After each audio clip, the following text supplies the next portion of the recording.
let me greet everyone. It's nice to see you, all those that we can see, and we're looking at people from all over. So it's a pretty wide reach. So very, very nice to see you. So let's start with a prayer. Heavenly Father, Heavenly Divine Mother, I'll just lead it. Heavenly Father, Divine Mother, friend, beloved God, great masters, Jesus Christ, Babaji Krishna, Lahiri Mahashaya, Swami Sri Yukteswar, beloved Guru, Paramahansa Yogananda Ji, saints of all religions, beloved Swamiji, we humbly bow to you all. O Master and Swamiji, guide us as we develop these communities. We know that this was one of your principal instructions and the form for the new age of how to live together. Help us as your pioneers to create good models that are successful for us and that others can follow and learn from, so that this idea of world brotherhood communities can truly spread like wildfire. Om Shanti, Shanti, Shanti.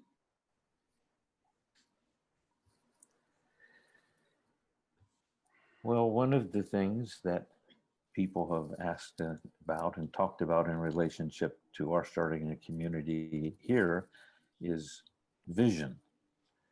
And there's several different aspects of that. One of them is, should we have a nailed down vision before we go too far? Should we know what we want? Have that kind of locked in, or do just we flow and say, okay, here we go, Master. Where are we going to end up with you leading us? And just the role that we should give vision and apply ourselves to creating a vision. Yeah, that's a very important question. It depends largely on the group dynamics. First of all, you're not starting from scratch. So the overall vision now is pretty well set. When Master empowered Swami, he didn't give him a blueprint. I don't know that he gave him much instruction. There was, of course, the attempt to start a community at Encinitas, but that failed. And so Swami had some years of living with Master, more years in SRF before he came out on his own. And then he had to pretty much tune in to what Master wanted. When he first started talking about it, there was a tremendous negative pushback toward it. And, I was in on the first meeting that he wanted to get a group excited about the project of starting a community. It was a small, diverse group, maybe 8 or 10 people. And some people just were not at all into it. And so that's when he went to came up to the meditation retreat and wrote the book, Cooperative Communities, How to Start Them and Why. So that laid out a fairly complete vision, but he himself didn't really follow that strictly. We adjusted along the way. I guess the basic point is that the big pieces are already in place because we've been doing this for more than 50 years. And so really, I would say kind of the primary chunks are simple living and high thinking, which is what Master said about communities. He did give some more detailed instructions, but almost, I would say the key sense of vision is to create home, job, and church in one place for a community is what we're speaking of. And the church part of that is now well established. It wasn't when we started. The first summer, people were all over the map, and the first winter, almost everybody left. Only a few people stayed because many people were kind of summertime yogis and not really into the vision, the discipline, the acceptance of master as the guru, all of that. So that had to be established. But you guys don't have to replow that road. That's done. And so the church part of it is pretty well established, and all over, we see people from various places. You've all been having satsangs and centers, and some of you communities and so on. So that's pretty well established. The more difficult thing at this point is church is, as I say, established, but jobs together, creating an economic system where people can work together, which everybody is trying to do. And home consists of, you have to have a shelter and food and water. In LA area, water may become a big issue. In the village, it is planning things. I would say, in kind of direct answer to finish, and then Devi can speak too, have a clear direction, but don't try to pin down the details. The details are going to shift under your feet. And if you try to pin them down too much and hold to that plan, then it won't work. There's a saying in the military, a plan is for a battle is as good as it will be until the first bullet is fired. And then you just have to adjust to the circumstances that you're dealing with. So you should have a plan, a fairly clear directional vision, but not too many details with it. So I'll share some thoughts also about the vision. You know, Master came with, in our line of gurus, came with a mission to change society on all levels, spiritual, social, even economic, so many levels. And World Brotherhood communities were sort of, one can say, the laboratory for people to experiment with the vision and the directions that they gave us. I was remembering that Swamiji said from the age of 15, he began thinking about communities. And we all know what he's told us. He told all his friends, and they were all excited about it until they realized he was serious. And then they all went their separate ways. It wasn't the right time. And then Master too, the last several pages of the Crystal Clarity edition of Autobiography of a Yogi, Master ends with talking about World Brotherhood colonies, how he and his beloved friend, Dr. Lewis, talked long into the night, and that he said, ideals are better demonstrated in small groups where you can have a cohesiveness. The larger group, the group is, you get, egos and different ideas all playing in. But he said to create the possibility, as Jyotish was saying, of home, job, and church in one place, of plain living and high thinking. That these are, we use these terms so easily and glibly, but they're actually, one could meditate on that simple concept, plain living and high thinking. And plain living, not having your focus be on the material world and what you have, but just to live comfortably, as Sri Yukteswar guided us, within your own means. And then high thinking, of course, to live with Dharma, to live with right action, to live with harmony with nature and your fellow human beings. All these things that the world has lost now.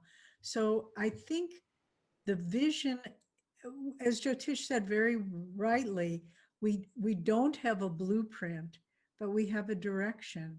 And it really is to create a model for, you know, if you just think, okay, I'm going to start a community and I'm going to build these big, comfortable houses and that's a community. No, you're just relocating. Really building community starts with personal transformation and letting go of things that, uh, you know, that you identified with in the outward world. When we came to Ananda, of course, we were quite young, 22, 24 years old. And it was a total break with the past for us. I had had a middle class uh, upbringing, you know, in suburbia, college education. I came to Ananda, all that was gone. Lived in a treehouse, lived in a teepee. I had never even camped out before. And there it was.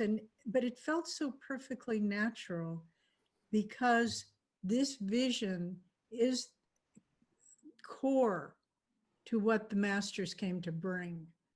And so really we're fulfilling the mission of the masters in doing this, but we have to be willing to be pioneers.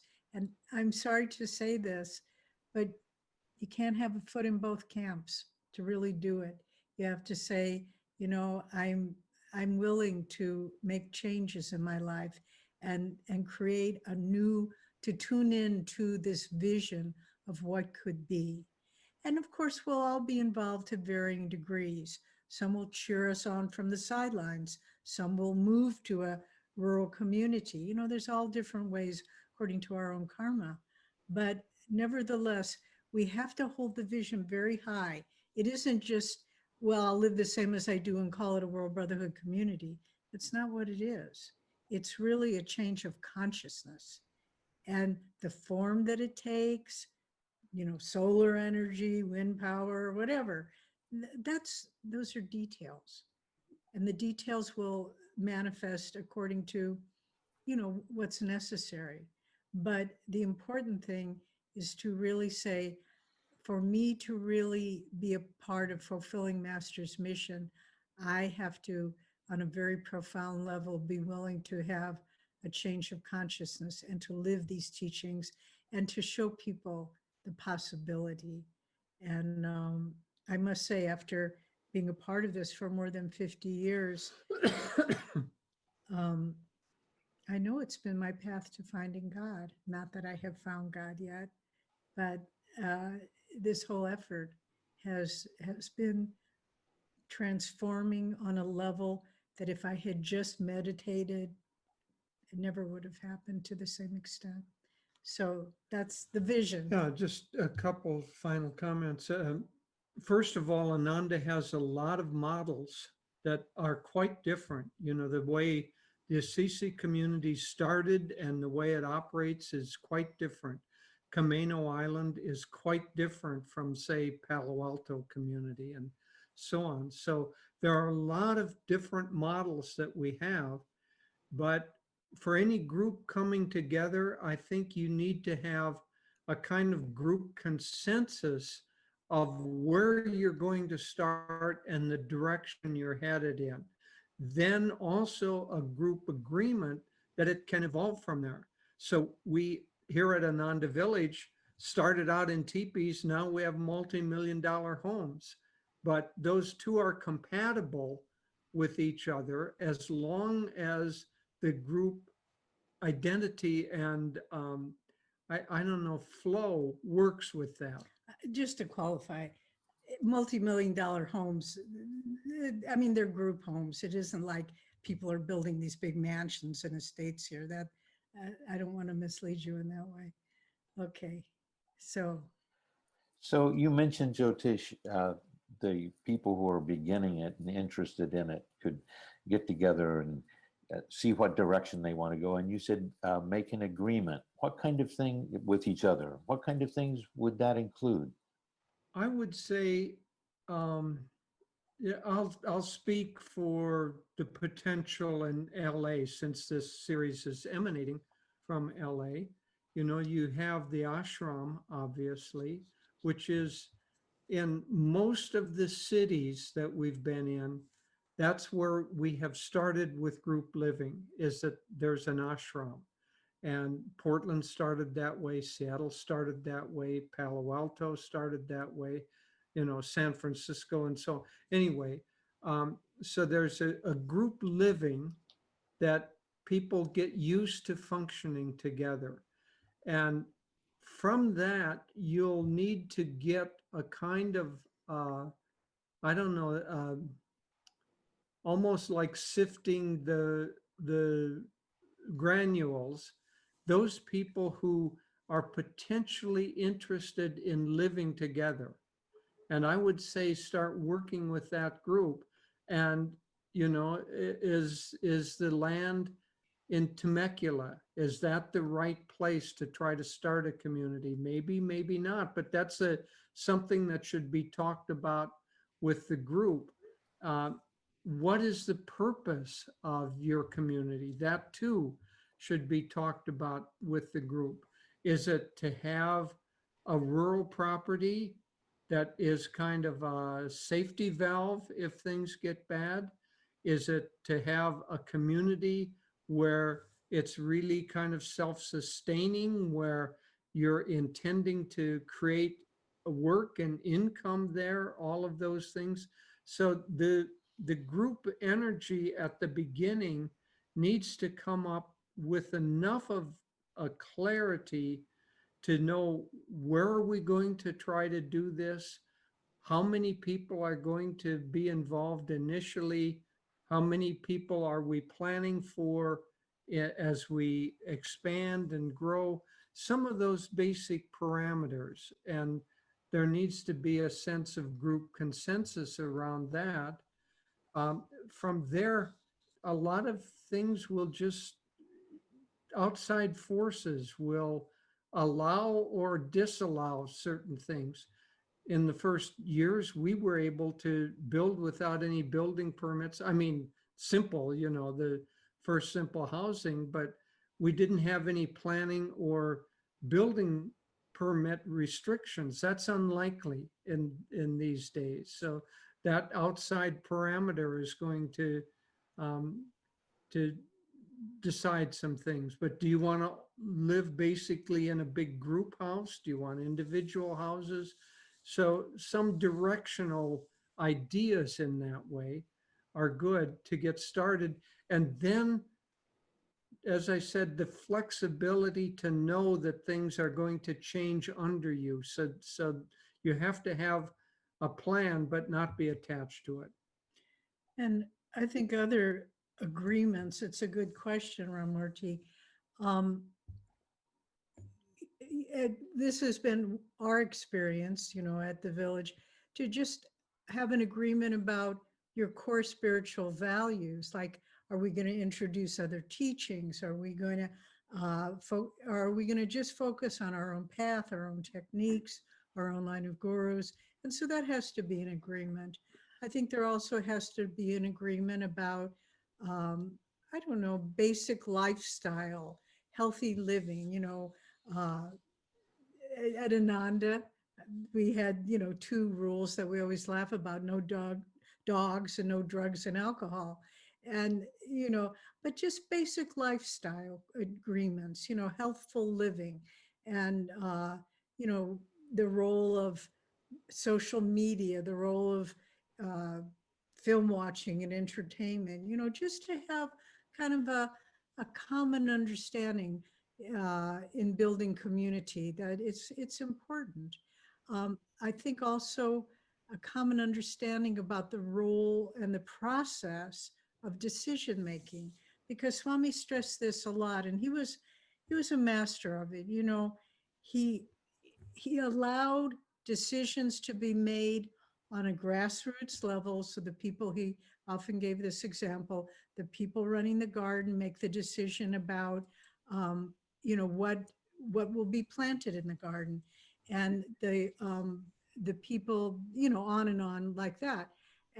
But at the same time, there was the balance between uh, grassroots level decision making and guiding authority. If it's too much on one side, if you've got a leader that's kind of, I'm in charge and everybody does what I say, then people don't grow in their own individual strength. if it's just, well, this is what I want to do this year. I decided that we're going to just plant all experimental winter squash. And, that may not resonate with everyone. So there has to be a balance between grassroots and guiding authority. And that's an important kind of common agreement to come to, that, who makes the decisions here? Who's in charge here? And, Swami had a light hand, but we always knew he was there. He was watching. And if something got off, he would step in. If things were going fine, he didn't step in. He was not at all a heavy-handed leader, believe me. It was so subtle and so behind the scenes. So those are some kind of agreements that we can consider in developing community.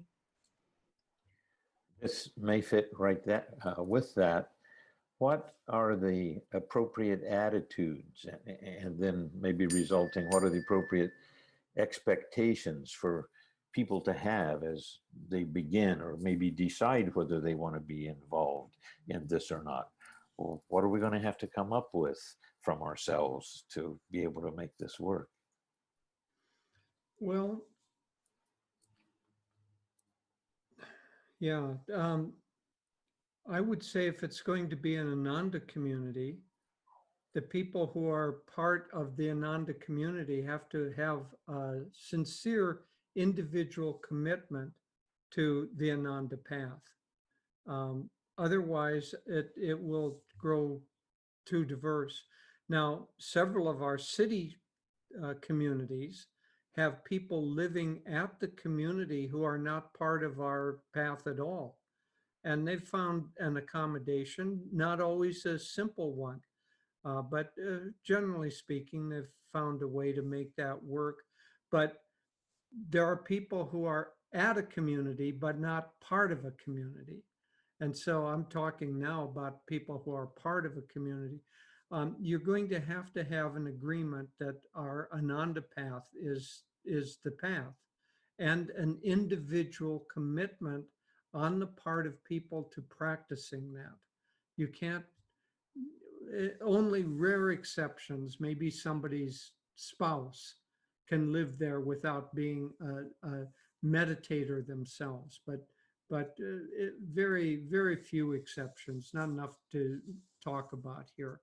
So individual commitment to this as the spiritual path would be one of the fundamental agreements.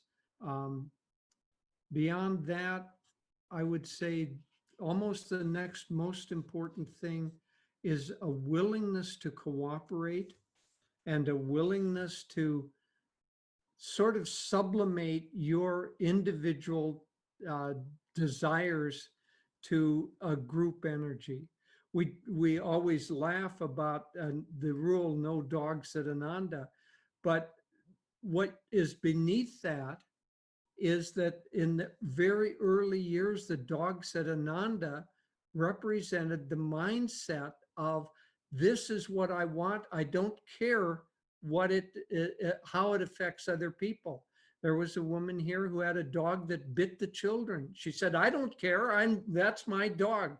Ginger is my dog. So that's why we ended up with the rule, no dogs. But what was really underneath it was a group agreement that you cannot make decisions that affect other people in a negative way and still have the group function well. So that sense of cooperation and a willingness to sublimate at least those kinds of activities and behaviors that impinge on the rights and freedom of others.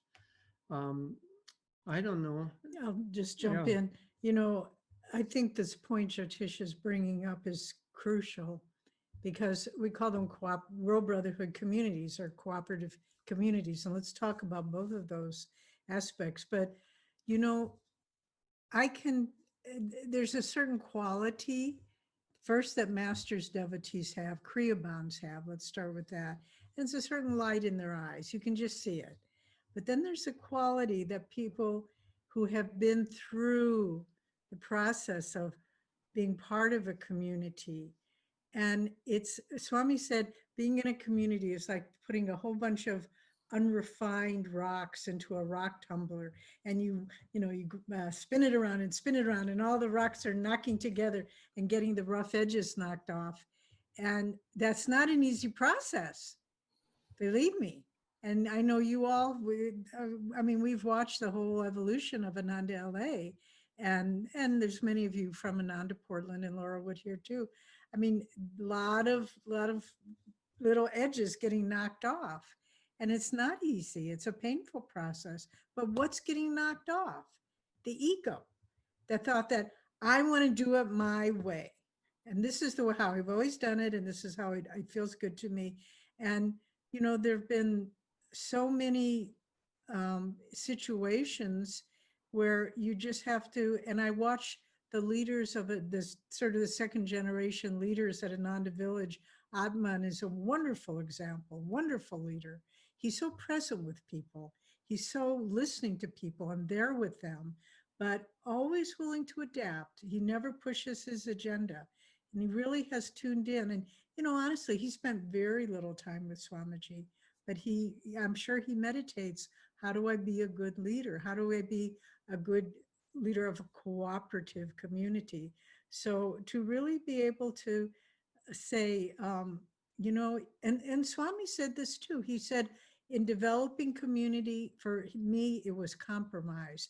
There was ways that I would have liked to see it done, but I saw people weren't ready for it. So I had to just compromise. So anyway, but I don't want to present it as an onerous process or something to be avoided. It's the most wonderful thing in the world, because you just realize, my thoughts are just not that important. I'm not always right. I had a dream once where in the dream I was having an argument with another woman, and then a third person walked in my dream and kind of looked at me and said, Devi, you're not always right. And I got so mad. I said, hey, this is my dream. I can be right in my dream. But that's what we all think, don't we? This is in our outward life. This is my dream. It's not your dream. It's God's dream. And you play whatever part you can in it. And Swami said to Dhyana when he was, one of the last times he was in India, he said, always remember, this isn't my work. Swamiji said, this isn't your work. He said, this is Babaji and Master's work. And our job is to let them guide it. So I think that's, that attitude of surrendering to, your own, I don't know, heartfelt little wishes and desires. Just say, if the group wants to go that way, fine. If they don't, then I respect that and I let it go. So it's a great process.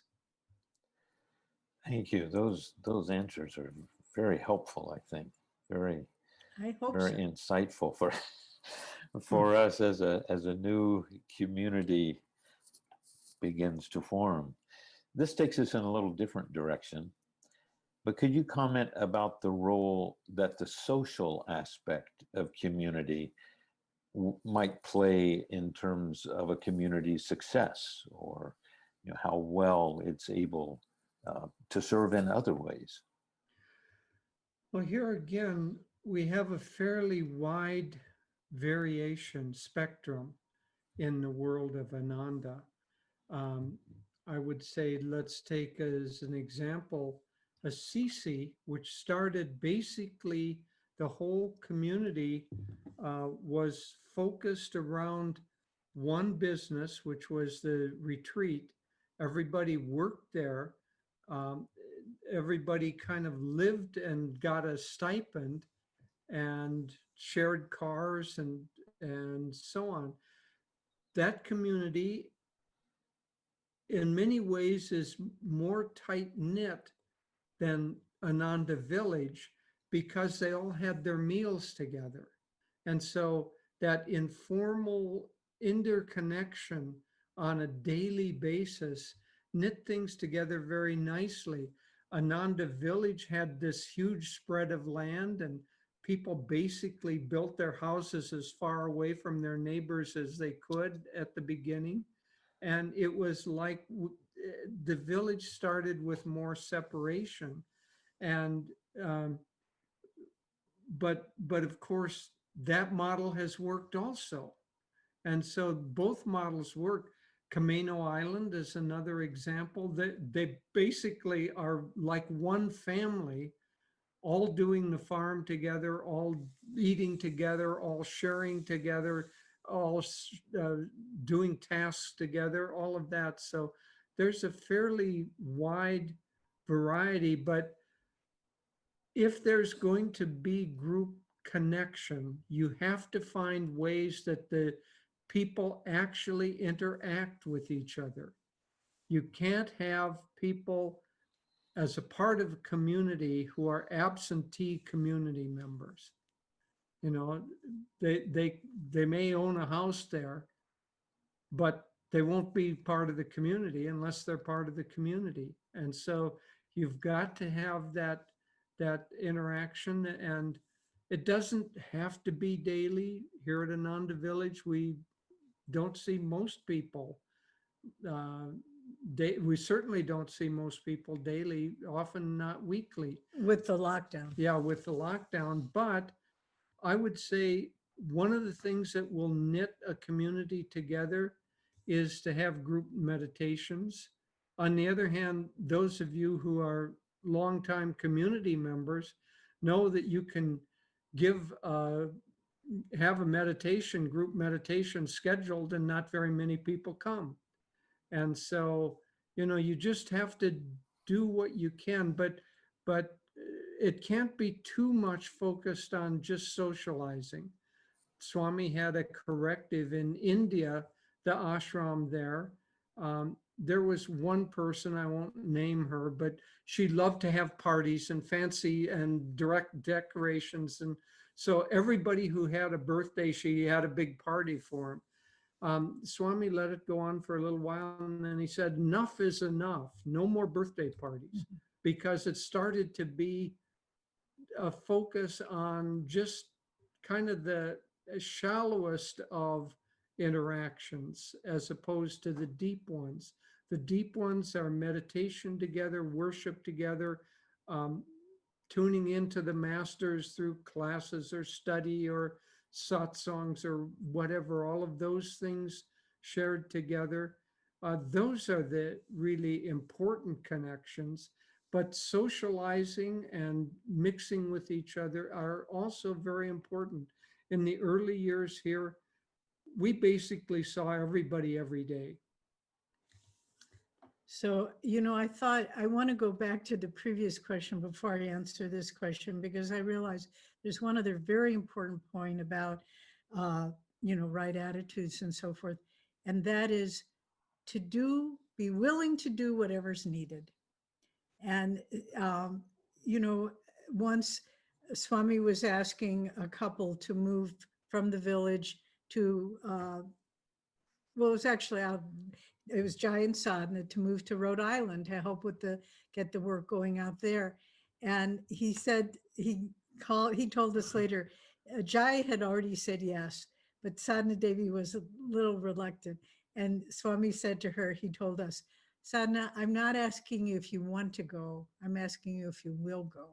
And of course she said yes. And then Parvati at Sunday service 2 weeks ago told a very important story about how Swami had worked with her when they were getting the work going in San Francisco. Jyotish and I had started it, and then it was time for us to do something else. And Swami was trying to assemble a new team to lead it down there. And again, he asked Parvati, he said, this isn't really your work to do, but I don't have anybody else to send. Will you go? And she said, of course I'll go, Swami. And she did it for a few years. But the willingness to do whatever is needed, whether it's something you really want to do or not.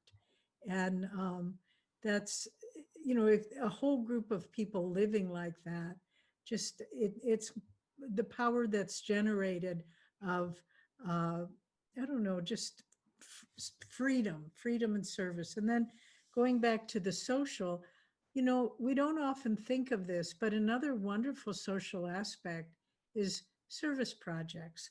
We generally have several work days here at the village. And because of the lockdown and so forth, we've been kind of adapting, but we had one a few weeks ago where we had smaller groups in different areas all over the community. We all wore masks.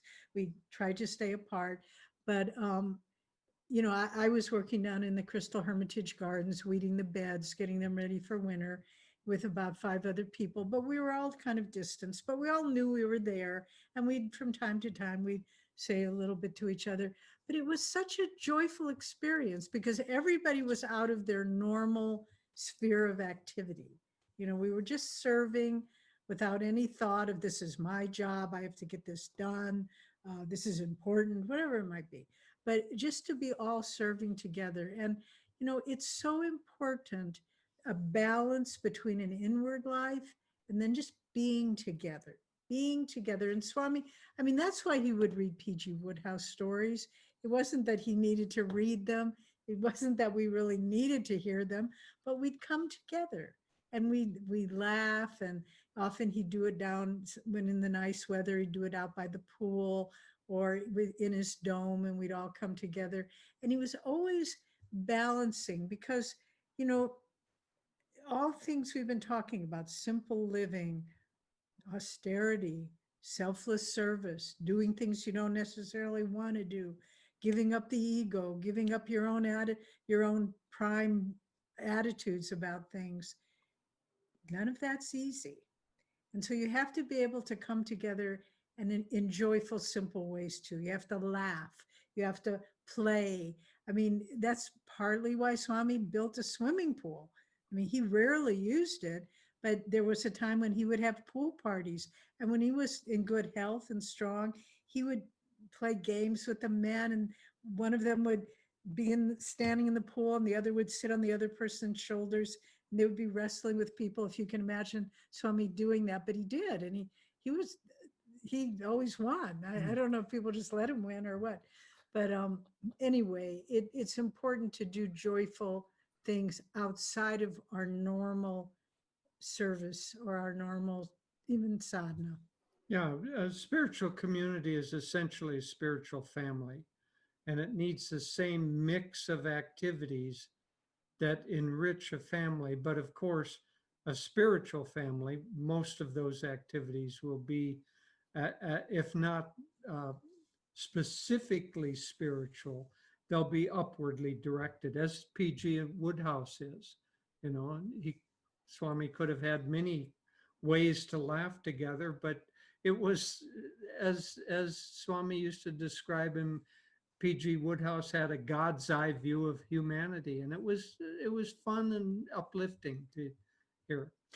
I just want to share also 2 things that we're doing here at the village to try to, this social distancing and all that isolation, it takes its toll on community life. But like we're going to start this weekend, this was something they do in Assisi. We're going to have the last Sunday of every month, we're calling it Tea with Swami. And everybody will come on and in fact, maybe get nicely dressed and have a little cup of tea. And then there'll be 3 like leaders, and they'll each tell, and they'll be pre-selected, and they'll tell a little story, maybe 3 to 5 minutes of something inspiring in exchange with Swami. Some of the people that will be sharing never met Swami, so it's through a book, through music, through a talk. But then after those 3 main presenters do that, then we'll break up into small groups, maybe 4 or 5 people, and everyone in that group will share stories. And then we'll come back together at the end and we'll all sing. So just to, again, community, social. And then for Thanksgiving, because we traditionally would have either dinners in people's homes, or there would always be a big dinner at the Expanding Light. What we'll be doing is having meals will be prepared for everybody. You can go and pick them up, but then we'll have different groups, tables of 8, and we'll join, and it'll just be random. So it isn't like all my special friends, but you'll just sit and have Thanksgiving together and then share what are some things you're grateful for. So again, we're trying to find ways to keep nice social interaction, even though we can't come together physically. There's always the challenge in people's minds of whether friendliness and cooperation and harmony are feasible for so many people coming together. And of course, if you've been a part of Ananda for a while, you've certainly made your own efforts at that. But do you just have anything more to share? I mean, people from new to Ananda will say, is this really possible? As Swami often told us, people asked him. But, and maybe this is coupled with another question I had there about attunement with Master, and what kind of role that plays in a community really being successful. Yeah, you know, in a community, you have to have a certain, I don't know, kind of, the community itself has to have a certain specific gravity where there's a basic harmony and trust. One of the major issues that is breaking society apart in America and in the world is the lack of trust between people. In fact, it may be the underlying basic problem of society right now. So there has to be a basic, for a cohesive community to happen, a basic level of trust and cooperation with each other. Then, depending on how strong that is, you can have a few people that are struggling to get there. You can't really have people who say, we don't want a community based on trust.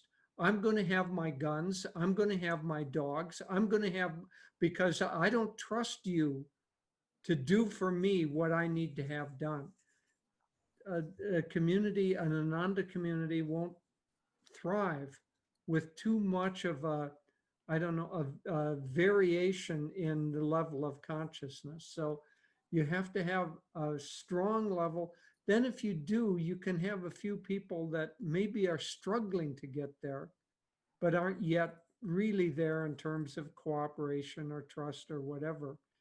But especially at the beginning, I would say that if you have somebody that's really hard to get along with, unless they're extraordinarily sincere spiritually, I would say that it would be better for them not to live in a small ashram or community. They should try to live somewhere close and participate, because their behavior doesn't allow them to function in the same orbit as the others. And so their behavior takes them a little farther outside of that orbit. But if you allow them in the center, they'll break the group apart. And we've seen that happen. So you either have to, anyway, so that's I would say one factor of attunement. And obviously the primary attunement, everything flows if we're connected to Master, if we're meditating deeply, if we're self-offering to him, everybody in the group self-offering to him, open to his guidance. And then with that, if people deeply trust Master to guide them, then it will begin to spread out that they will trust each other. But if they don't trust Master, if they don't self-offer to Master, I don't think it'll work in an Ananda community. And once, some years ago, there was a woman who lived here who was very difficult to get along with.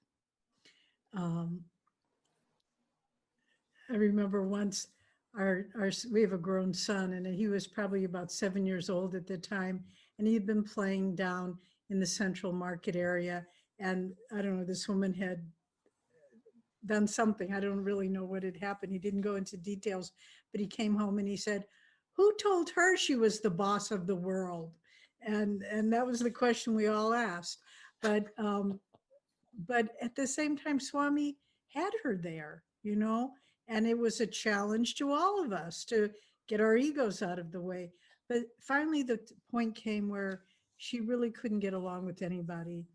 And she came to Swami and she was crying. And she said, Swami, aren't I in tune? And he just simply said, attunement is harmony, the ability to get along harmoniously with other people. That's an aspect of attunement to the guru. And so this is what, you know, the more people really focus their spiritual life on our guru, their daily sadhana, devotion, study, discipleship. And we haven't even talked about discipleship. I mean, that's one of the underlying aspects of right attitude in the whole evolution of community. But as long as people are doing all that, there will be an underlying happiness. And we hear this, you know, right now the expanding light is not open for outside guests, but, you know, it's a blip in time, hopefully. But we hear it very often when people come here. They said, you know, when I first came here, everybody was smiling and I thought you were all faking it. How can everybody be so happy all the time? But he said, after a while, the more I was here, I realized these people are genuinely happy and they genuinely enjoy serving together and being together. And so attunement is harmony, attunement is happiness, attunement is joy.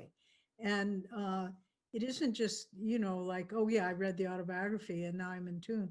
It's a lifelong process to be in tune and to keep your compass needle is pointed on God and Guru. Let me just do a little housekeeping here. For everybody who is familiar, down at the bottom of your screen is a box called chat. And if you open that and click on it, you can type in a question. Or Q&A, actually. Isn't Yeah. it Q&A rather than Well, chat? I'm not sure that there is. It's just Oh, chat. it's just chat. Okay. Yeah, so you can, so far Ramurti is acting very nicely on behalf of everybody, but if there are individual questions, go ahead and type them in, and Devi and I'll keep an eye out for questions that come in that way. Okay, go on. Narayan, do you have a question that you'd like to present? Yeah, one question of Jyotish and Devi is, how do you balance being, you know, Swami was such an incredible balance of being orthodox to the teachings and being a revolutionary at the same time. And it's, you know, it seems now we need that, these creative, cooperative communities, but that are deeply rooted in their attunement, like you were just talking about, to master and to being a disciple. So how have you guys seen that play out at the village and other communities, you know, walking that balance? Well, you know, if you take the three aspects that I mentioned, home, job, and church, coming to church, attunement with master, there should not be much wiggle room there. The sense that everybody needs, who's going to be a real part of the community, needs to be dedicated to this path and to basically the Ananda way of doing this path, because there are other ways even of being disciples of master. So with that, there shouldn't be a whole lot of group decision to sway it one way or another. Obviously, there are individual differences in how each individual practices that, but there shouldn't be arguments about, do we meditate or don't we meditate? Do we, you know, those kinds of things. In terms of the other two, home and job, there's a whole lot more experimental and adaptive behavior that's going to be needed.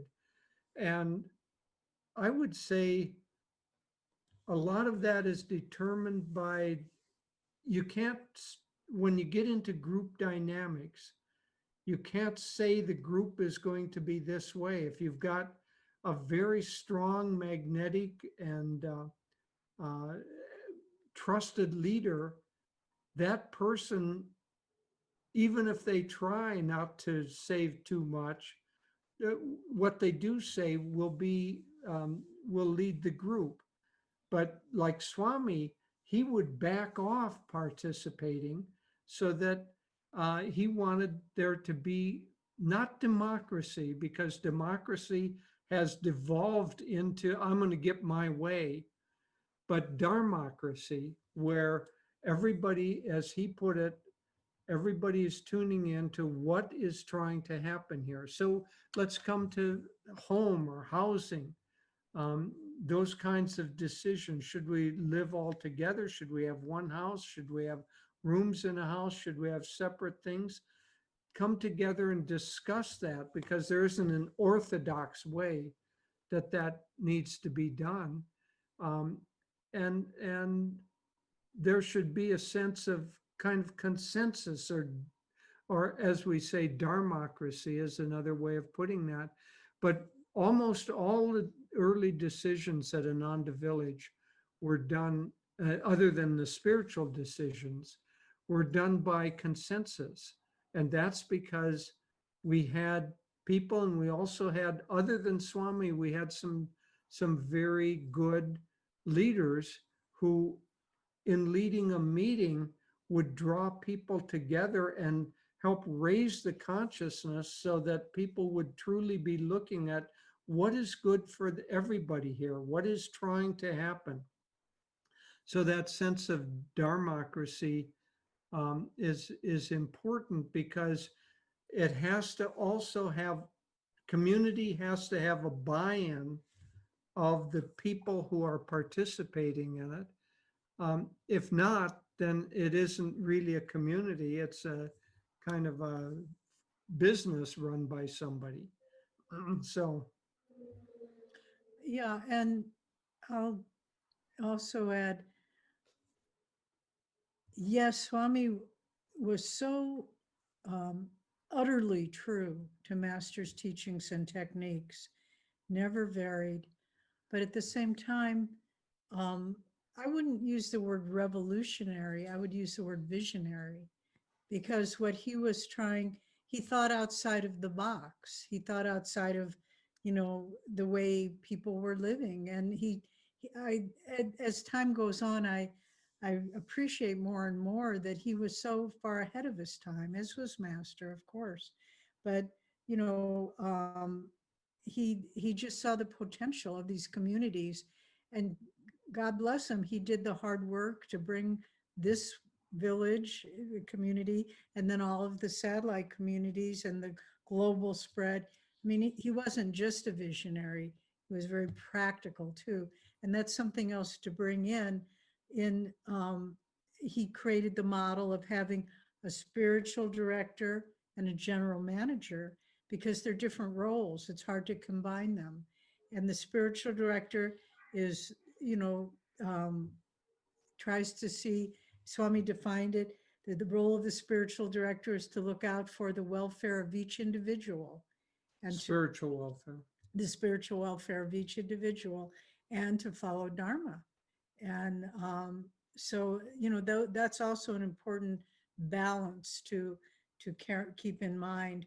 But, another thing about the living, when Jyotish was saying, the housing and the different aspects of trying to apply these principles in daily life, Ananda Village is such a wonderful laboratory, because you see in action people walking their talk of putting the needs, the welfare of others on a practical level before their own. when the fire came in 1976, you've all heard stories about it. The community was virtually burnt to the ground. We had no insurance, no income, you know, jobs were pretty much gone.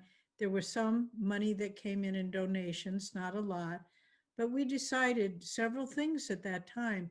That money that came in would go to the people who were leaving, who said, I'm done here. Because we knew we had community, we had God and Guru. They were going out on their own. So that money went to them, the people that in most cases we never saw again. We also decided that we were not going to, all our other neighboring landowners sued the county because it was their fault, faulty county equipment that caused the fire, and settled for millions of dollars. We didn't sue. And because Swami said, we did not come here to take our misfortune out on the people, the taxpayers in Nevada County. So all that I'm saying is always putting in practice the thought, not what's just good for me, but what's good for the greater whole. And that in itself is a revolutionary idea in a way, although it's what every great spiritual teacher from Buddha to Christ on down have always said, Armati asks, do the rules change if the spiritual community is more of a monastery? I would say Not really. not really. The same rules apply.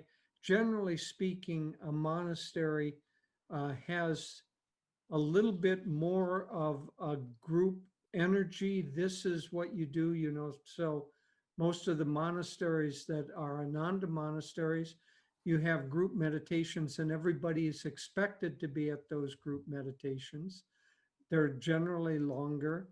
And the focus is there, more meals together and so on. So it's the same basic things, but applied maybe a little bit more toward this end of the spectrum that says this is the way the group does it, and everybody is expected to buy into that. Whereas with community, there's more variation because in the community, if you have one family with a young child and you expect everybody to be at group meditation for 2 hours a day, it just doesn't, it's absurd. So you have to have, but yeah, monastery is a little stricter.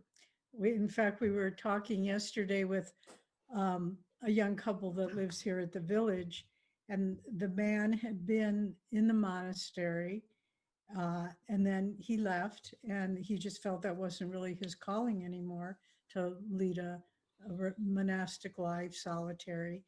And and after some time, he got in a relationship, a very good relationship with a fine woman. And he was saying, when I was in the monastery, I probably was meditating more because every morning we all meditated 2 hours together. And then once a week it was 3 hours. And then we meditated in the evening. He said, I'm meditating less, but I'm learning my devotion, and I'm learning a lot more on other levels. So this is why Swami really stressed the importance of spiritualized relationships, So there's a place for both, but the rules are essentially the same: cooperation, thinking of the greater good, giving what you can in whatever you're asked to do. The rules don't change. It brings up another point I'll touch on briefly. Ananda flourishes because we create microclimates that suit different individual temperaments. So we have a monastery, we have a community, we have group housing, we have individual housing, different people. So you take the, concept of simple living.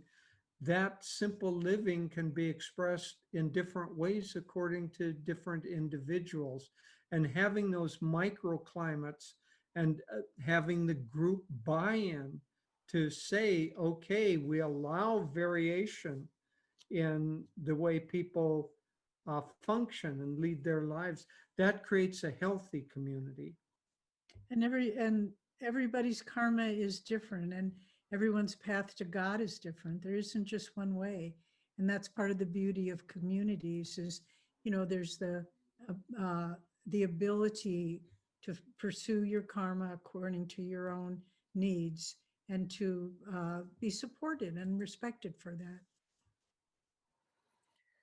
Would some of you like to just ask your question since Yeah. you're not typing them? Just unmute yourself and ask a question.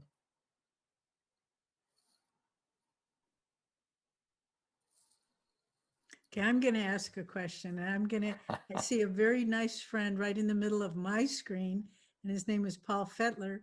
And I'm going to ask a question of Paul, and you can answer. What would you like to see happen in a developing community for the greater LA area? Well, I think that, thank you both so much for being here. And we're already experiencing, I'm feeling a greater magnetism and overall enthusiasm in our community. And that's been, it hasn't felt like a should do this because it's good for us, but it feels magnetic, because it's just like, I'm going to be missing out if we're not involved in the joy, because the joy is increasing. So and I do have I'm a householder, I do have a spouse, Willie, who's not a devotee, but is supportive of my path and my attunement and to Master and to Swamiji. And what I feel and would like to see is just a deeper, some of the crevices of, because we have the space of LA, which is very spread out, that to keep coming closer together as souls. And Zoom peculiarly has actually allowed in a strange way that to happen more, because we have satsangs in the morning and Zoom and other things. And I've been able to spend time and get to know like Ram Murti and Sita more and some of the other souls, and learning so much in a way that, because of jobs and logistics, have not been as accessible. And so my feeling is going forward, and especially God willing, when the pandemic thing is more behind us, to be, yes, having a greater connection with the overall core community. We've been doing things in the South Bay as well, and staying in touch, but to be able to, I think from my end, I don't know if I can speak for the group, certainly overall, but just to stay, because I feel there's a genuine power that keeps increasing, a spiritual joy and love, and to just really be a part of that. And as I guess Master would say, the fancy frozen boundaries in myself, to keep allowing those to lessen, because they're really just self-imposed. And at the same time, as Narayan was saying, because Los Angeles is such the good qualities and challenging qualities is there's so much diversity, and is to somehow, as Narayan was describing, I hope, and I can, for myself, and to go deeper into, as you said, where there's not the wiggle room, like going deeper in the sadhana, deeper being willing to let go of what's in it for me. And at the same time, as Narayan was mentioning, to somehow allowing, and as you just mentioned, understanding how Master and Swamiji's teachings can go from the inside out for each of us, with all the different types of people with their creativity and jobs and families. And I hope any of this is making sense. Absolutely. Yeah. It's beautiful. There's a balance of the two, because I do feel having been the time of Ananda. What drew me in and my is the people. I already knew about Yogananda, and I barely knew about Swamiji when I first came, but it was the people, person to person. It was Diksha, it was, you know, Gyandev, it was the gal Mary at the boutique. It was the individuals that it was not, so I feel my hope is to keep in embodying that the souls, each soul, it's the strength inside that's it's each soul is important and vital. And because I felt that from others, that kept me coming. So anyway, and It's thank a you both. beautiful statement, nice. Paul. Thank you. I wanted to ask too, there's a Okay. question, but I wanted to ask Michael. Michael, I see you there. What is your thought about, you know, just how community can involve in the LA area? You're very involved there. I think yeah. Can you hear me now? Yes. Thank you for asking, Devi. I sort of expected the same question when you were asking Paul, so I have a You little know, bit of an advantage. Just like Paul was saying, Los Angeles has a really diverse way of lifestyle for a lot of people, even within our own community. And I think what I would like to see is a sort of communal living where, for example, it would be like apartments living where people come together for different activities in the morning, in the evening. They can have meals together, but then they go out and go to work in the morning, and then they can come back and be sort of a big family that lives next door to each other. That's the vision I have for Los Angeles. Yeah, that's generally the natural step after an ashram is a community where like-minded people live together and just as you're saying. thank you, Michael. And Padma and Arnab, I see you there too. It's a joy to see you both. What are your thoughts about how community can evolve in LA, Greater LA? So thank you for asking. It's such a joy to see you. You too, you too. Just wonderful. And see all of you actually. One thought that's crossing my mind is to consistently remind ourselves of a shared common purpose across all of us. And that will be the foundation for our satsangs, for our activities, for our attunement, for our services, and everything that we do. And it has to be contextualized to the need of Los Angeles, because there are certain uniqueness, I guess, to our community here, and we need to find that common minimum to start from, with that attunement, with that North Star, if you will, of common purpose. I was just thinking that that COVID-19 actually gave us that clarity. How it's like in reverse, how much we miss the satsang, because yes, Zoom does give us some some comfort by we're able to see each other, but just that vibration of master's blessings and joy when we are face to face, we are missing that so sorely. I hope that creates the momentum that propels us towards moving towards communities. Thank you. Very good. Yeah. Padma, do you have? Yeah, I was, I don't know what to say because, well, this is so personal for me. I have been waiting for this for a long time now. And I've always had this feeling that Master has a plan for us and it will be revealed to us. And I feel like time is coming upon us.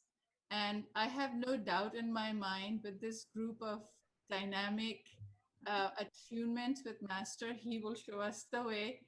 And what I experienced, I'll just share with you, here where we live in Rancho Palos Verdes, like Arnav was saying, with this pandemic, It's that soul longing for you. You realize, this saying in Bengali that like water and milk it gets separated out.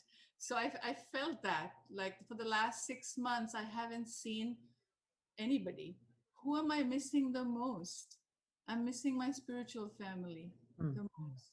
They're the ones I really care about. I mean, I do care about, I love all of my friends, but the soul connection is there. And I think we are all feeling that. People who don't live in a community, we are all feeling that. What is the real thing?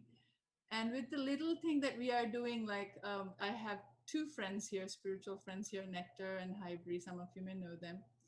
We meet once, we just go on a walk, we wear our mask, we go sit under a tree and we meditate. That brings so much joy. And this thought is coming to me more and more. Wouldn't it be so beautiful if we could just live closer by? And just like Michael was saying, in the morning, we all wake up, we meditate together, then we go our ways, and then come back and we enjoy maybe a meal once in a while and then meditate again together at night. Wouldn't that be, that's so, I don't know, that would be my wish come true. So, and so grateful for your presence today. Oh, that's wonderful. So I'm going to throw out to one more person, Jennifer. It's so nice to see you, Jennifer. Do you have anything you'd like to share about the community movement development? Sure. I absolutely have zero clear vision of what is supposed to happen here, but I am so open-hearted and I'm trying with all I am to perceive what is meant to be. And I believe with all my heart that this is where I'm meant to be.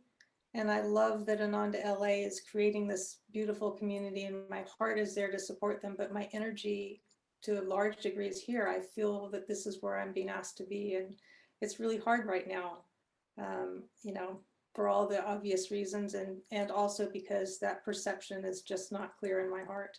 But I'm becoming more and more, I have more and more clarity, I have much less invasive intrusions in my heart and in my mind, and I'm feeling more and more open, and I trust that whatever is meant to be down the road will happen. Yeah, it's really a time to live, to really cling to faith in God and Guru, because nobody knows what the future holds. But I just will add, I do believe with all I am that there is meant to be another center here. I believe that with all I am, and that's what I'm energizing. I'm trying to hold the space for that. So, I mean, that would be my vision, but it's just entirely fluid and flexible. well, I think you're right, from my point of view. So does anybody else there's a question on the chat box, but anybody else want to share their thoughts about community and what they'd like to see. Doesn't have to be only LA. Okay, well, there is a question on the chat box, so you want to It take says, what is the process of selecting a spiritual leader and a general manager? The spiritual leader needs to be selected depends on the size of the group, but a small group will kind of self-select. Somebody will step forward and they will have the kind of group acceptance that people would like to have them as kind of a mentor. It would be in a small group.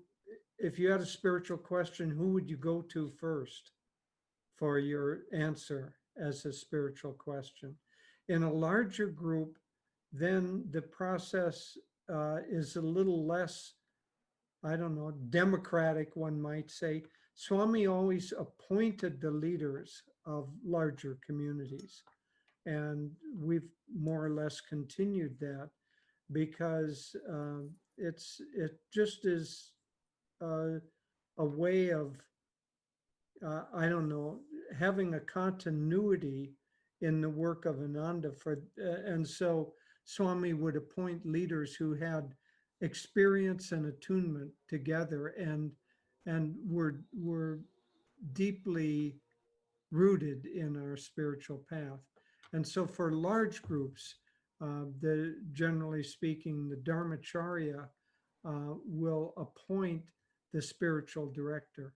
In terms of a general manager, in a group, it really is who's competent to because the role of the general manager is to figure out how to navigate through the maze of this world and all of its demands and restrictions. And some people are more competent in doing that. And in many cases, there will be no single person who is able to do that. It'll be a couple of people together. And but it's basically those people who are most competent, and usually the spiritual director and the general manager have to have a chemistry that works together. It doesn't work well to have, I don't know, not everybody, it doesn't have to do really with even personality or direction. There's just some people work well together. There's a chemistry that works, and you can't fake that. So you have to have a chemistry that works together with a good leader, a good spiritual leader, and a good competent general manager. But generally speaking, the general manager has more assistance because, as Sri Yukteswar said, God is simple. The world is complex. Everything else is complex. So the job of a spiritual director is relatively simple. It's to keep everything attuned. Everything else is complex and not always possible for one person to have all those competencies of legal and financial and planning and I don't know, building skills and all of those things. So a general manager generally has to have a team of, as you develop, a team of people that develop with him. And, or you her. know, to be specific, in the Los Angeles area, you know, Swami selected Narayan and Dharma Devi to be the spiritual directors. So that role is established. It would move on to the developing community. And then I think the general manager, again, it just, I think everything Jyotish said, experience, competence, and harmony, where Jyotish and I often just express how grateful we are here at the village that we have people to work with, like Adman, who's the village manager, Latika, who's the general manager, because it's very interesting. And we have meetings with them several times a week. But it's like the decisions they make in the realm of finances, legal issues, community, practical development, they're an absolute reflection of decisions we make in the spiritual realm. You know, in this week's Sunday service, as above, so below, Swami quoted that Hermetic saying, and that what works on the highest realm should work on another realm, a lower realm. And it's really beautiful to see how that works. So every financial decision I hear Latika make, or planning decision I might make, I thought, boy, they nailed that one. And so it's a beautiful cooperative service of blending the role of general manager or managers and spiritual director, and they should work harmoniously and supportively. You know, in a kind of a concluding thought, I mean, it doesn't have to be concluding, but, you know, you may be some time away before community manifests, but it's not too early to start thinking about it. I think it's very good you're having these discussions because it plants seeds. and will help you form or guide your decisions into the future. Should we do this or that? And so I think it's very, very good that you start. And, Michael offered that image. You have, a smallish ashram, but, next step might be bigger and then moving to rural land. But, Jyotish and I, Swami asked us if we would help start the work in San Francisco. This was in 1979, I guess it was. And so after a couple of humorous false starts, and believe me, there are many humorous false starts in the history of Ananda. We found this beautiful house in Pacific Heights, San Francisco, and there were like 30 of us that lived there. And and Jyotish and I were there for about 2.5 years, maybe 3 years. And it was a wonderful experience. I mean, because people had to leave for work early, we would meditate at 5:30 to, I'm not sure, I can't remember, maybe 7 or something like that. People would go up, have breakfast, and then most everybody left for work. There were just a handful of us that kept the kind of the outreach and the teaching part going. And then we'd come back and we'd have a lovely meal together, all of us in a big dining room. And it was a wonderful experience. And there are still people who were a part of that. Now it's, many decades ago, they got their first taste of Ananda there. And then they've gone out and seeded other communities and been a part of it. So it's a very good step. Yeah. And honestly, it set the model for the development of successive communities that rolled out after that. But Swami helped guide Devi and me, and we helped guide the development of that group, which ended up being about 30 people in that house. We would laugh because we'd meditate and then we'd come up, and I see Ram there. Ram lived with us for a while as well. And somebody subscribed to the local San Francisco paper. And so we'd come up for meditation and get ready for breakfast. And then the San Francisco Chronicle would always be laying on the table. And, you'd just be meditating and then you saw, all the news. And finally it dawned on me, I understand why they call it the Chronicle. It's the chronic ill. It's like every morning, what's wrong? And finally we all decided, whoever gets the paper, take it up to their room. We don't want it on the table when we're eating breakfast. So I'm going to tell a joke that we've got a fellow here who's running the market, Om Prakash, and he always ends his daily announcements with a joke.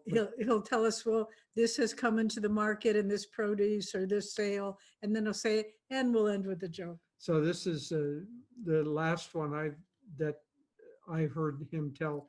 So this couple dies and they go to the pearly gates, and St. Peter is there. And they're a couple, but they haven't been married. They said, now that we're in heaven together, we'd love to be married. Is there somebody here that can marry us, perform a ceremony? And St. Peter said, well, let me get back to you. And some time went by and they asked him again. He said, I'm working on it. And some time went by and finally said, yes, there's a minister who will marry you. And so they had this ceremony, they got married. And then some months went by and they found out the marriage wasn't working. So they came to St. Peter and they said, is there somebody who could help us get a divorce? And St. Peter said, I don't know. It took me a long time to find a minister in heaven. I don't think I'm going to be able to find a lawyer.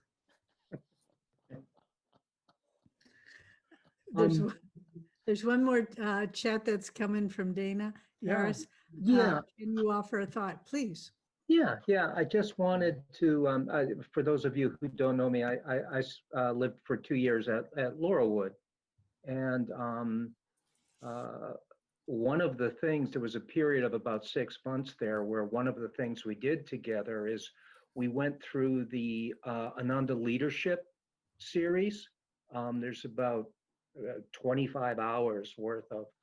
And my thought was that is such a rich collection of lessons and, all very relevant to all the things we're talking about here: how to run a community, how to lead, how to make decisions, governance.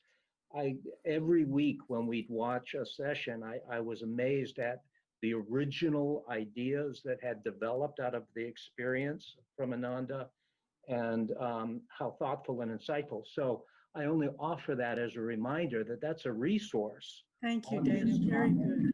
That's a great suggestion. Great suggestion. I would say that in LA, it would be good to gather all those who would like to think about a community, and then on Zoom together, have one of those weekly, and then have discussion around it.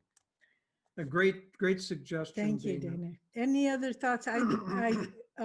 Comments, questions? If just the last chance, and then I thought maybe I'd just conclude by reading the last couple of pages of the autobiography where Master talks about World Brotherhood colonies. So before we do that, any last thoughts or comments?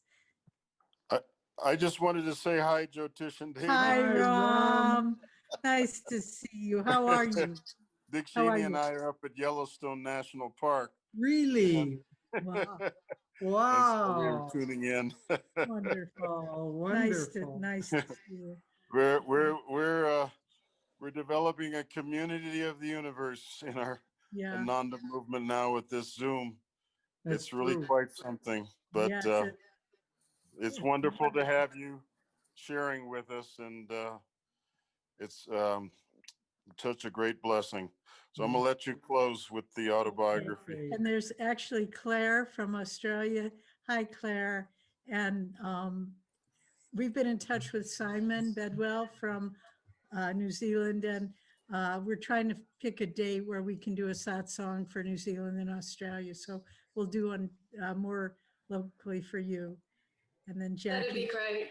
Hi, Jyotish. Hi, Devi. How are you? Hi, nice to Hi. see you. And then Jackie says hello.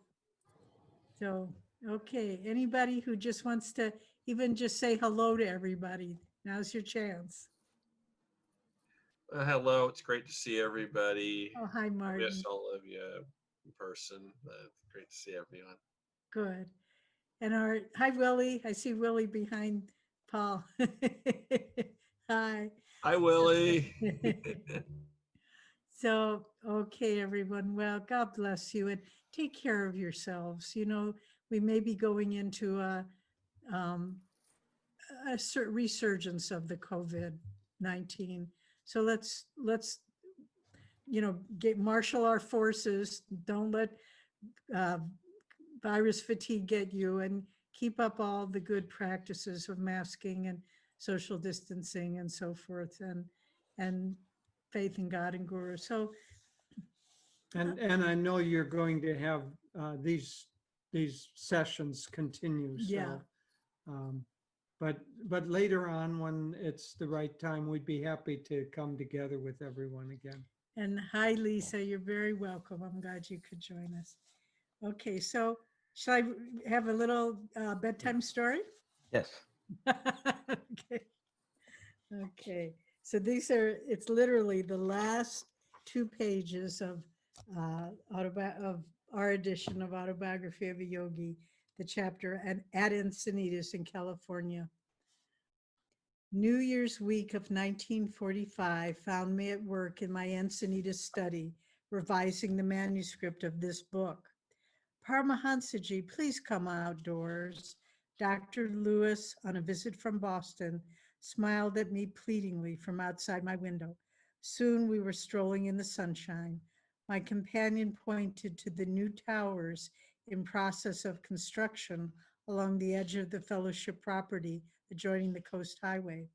Sir, I see many improvements here since my last visit. Dr. Lewis comes twice annually from Boston to Encinitas. Yes, doctor, a project I have long considered is beginning to take definite form. In these beautiful surroundings, I have started a miniature world colony. Brotherhood is an ideal better understood by example than precept. A small, harmonious group here may inspire other ideal communities over the earth. A splendid idea, sir. The colony will surely be a success if everyone sincerely does his part. World is a large term, but man must enlarge his allegiance, considering himself in the light of a world citizen, I continued. A person who truly feels the world is my homeland, it is my America, my India, my Philippines, my England, my Africa, will never lack scope for a useful and happy life. His natural local pride will know limitless expansion. He will be in touch with creative universal currents. I'll just skip ahead. Far into the night, my dear friend, the first Kriya Yogi in America, discussed with me the need for world colonies founded on a spiritual basis. The ills attributed to an anthropomorphic abstraction called society may be laid more realistically at the door of every man. Utopia must spring in the private bosom before it can flower in civic virtue. Man is a soul, not an institution. His inner reforms alone can lend permanence to outer ones. By stress on the spiritual values, self-realization, a colony exemplifying world brotherhood is empowered to send inspiring vibrations far beyond its locale. So maybe we'll just close. Narayan, maybe you can lead us in just sending out rays and blessings for a world brotherhood colony inspired by Ananda to emerge in Southern California. Let's pray to Divine Mother and to our great masters of self-realization, that they inspire us, that we are open in our hearts to their divine love and blessings, and that we can cooperate with our willpower with the flow of divine grace, and that they flood our minds with divine light and our souls with the bliss of God, that we become ever more magnetized to manifest a world brotherhood community in Southern California,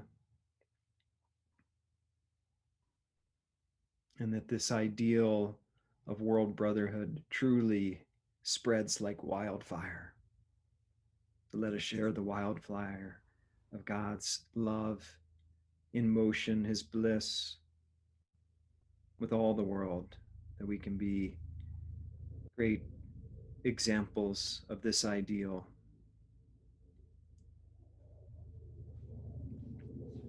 Let's pray. O Divine Mother, Oh, Divine Mother, thou art omnipresent. Thou art in all your children. Manifest your healing light.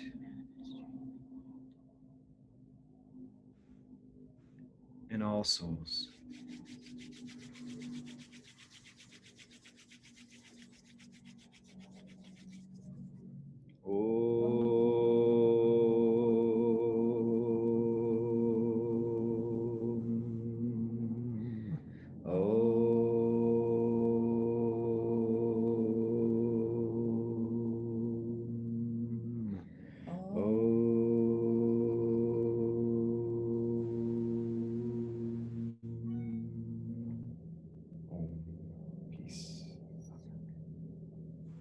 Thanks to all of you. It's been a joy. yeah.